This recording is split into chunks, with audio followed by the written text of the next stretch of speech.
So regarding the seed oil, what is sort of the knock on it, and is there data that backs that up? Yeah, so in nutrition science, we have pretty strong data to show, again, global nutrition science data to show that diets that are relatively high in polyunsaturated fatty acids to saturated fat, so you're eating more monounsaturated and polyunsaturated fatty acids and less saturated fats, are heart healthy, are more healthful dietary patterns.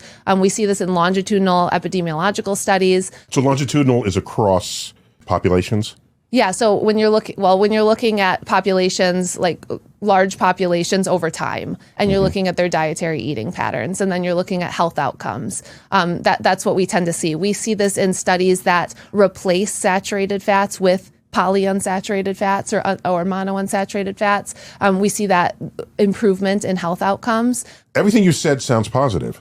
So why would there be a resistance to seed oils? There tends to be this thing in nutrition where, and the way that misinformation spreads really quickly, is they take a mechanism of action and then they say that that's going to happen in a human model, which we know that that's not really the case. Most mechanisms, most hypotheses based off of mechanisms don't actually end up doing what we think they're going to do. So these are people who say that these are bad for you. Yeah. So what's a list of what's bad for you that they would claim? So seed oils are rich in polyunsaturated fatty acids, linoleic acid, alpha-linolenic acid. Linoleic acid converts to something called arachidonic acid. And arachidonic acid can be inflammatory. They can have pro-inflammatory markers. Okay. And so this is where this comes from.